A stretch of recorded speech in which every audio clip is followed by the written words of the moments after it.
Let's have a closer look at the new Williams FW44 that Williams somehow presented twice today. First, they did a livery launch with the F1 show car, and shortly after they showed the real car on track. Now, why would they do that, and not just reveal the real car first?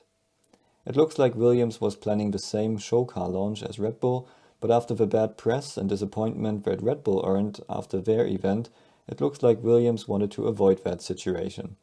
And so they quickly renamed the launch to livery launch instead of car launch, and team boss Jos Capito promised fans that they will see the real car shortly after the show. And they kept their promise.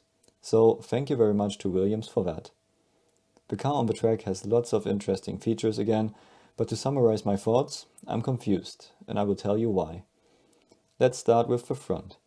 Williams uses a very round nose to guide air around and further downstream with less losses. That's something that I would have expected at the Aston Martin with its backed off inboard wing sections. The Silverstone-based team clearly tries to channel as much air as possible further downstream to the underbody entry, but they use a pretty edgy nose.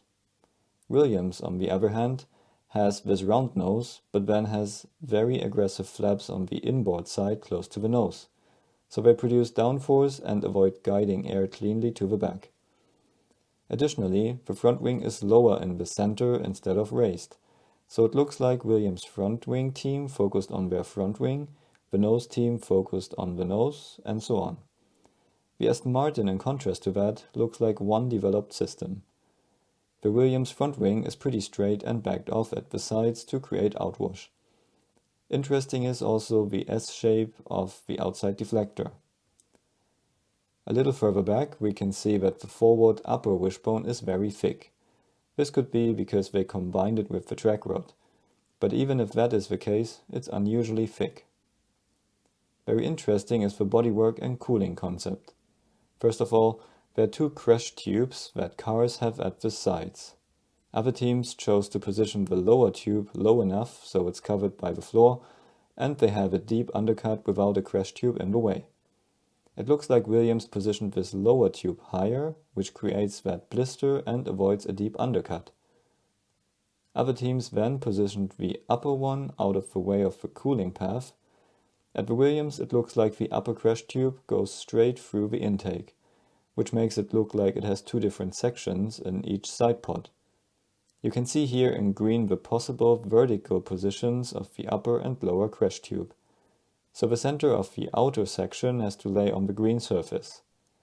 It looks like Williams positioned the upper crash tubes at the lowest position, which is in the middle of their massive intake.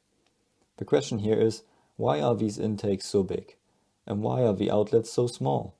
Because if we have a look at the back, we see an air exit that guides the flow between beam wing and rear wing, which is nice, but in comparison to McLaren and AlphaTauri, it's very narrow, and we can't see any other outlets. Sometimes in cooling design, engineers try to fix cooling issues with larger intakes, but the problem is a too small exit. You have to open up the intakes a lot to reach little improvement, while the easier way would be to open the exit a little bit. But maybe the design target here was to have the rear as narrow as possible, leaving them no other option than opening up the intakes a lot. I'm a bit confused by the concept, but to me it looks like they designed a parachute. Their side pods are extremely tight, narrow, and with not much undercut. That way they can help to push the front rear rake outboard, but it looks like they don't use the full width of the rack box. Similar to the McLaren, they then have a super tight bodywork that leaves as much floor area open as possible. That was a great concept in the past, but it looks like with the rule changes this year, one of the main development targets should be to recover outwash. And also similar to the McLaren, it's hard to understand how Williams want to keep their rear elements wake free. Tight bodyworks also create cooling issues on their own. In the past, you could adjust this with the openings next to the cockpit, but the new 2022 louvres on top of the side pods will only work for the high side pod configurations like Aston Martin and Alfa Romeo. All down and in-washing concepts will find the low energy on their beam wing. So if Williams does realize that they need more cooling, and they want to use louvres, they basically have nowhere to put them without a performance penalty. They could only open up the rear of the bodywork, which is quite a lot of work, time and money. Additionally, we see that Williams splits the top in air intake into 3 sections. The Mercedes engine has its intake right after the fuel tank, so the lower one could be for the engine, and the other 2 for the centerline cooling. But the lower intake usually has the risk of getting halo and driver helmet disruptions, so it's not the best position. It would be interesting to see pictures without the cover so we can analyze the ducting underneath in more detail.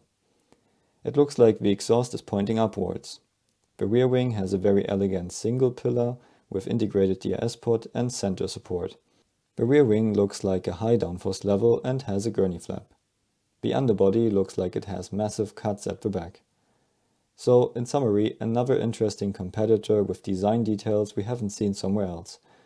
But also a confusing design which gives the impression that certain areas were designed separately rather than as a whole system. It will be exciting to see how Williams performs and updates their car during the first test.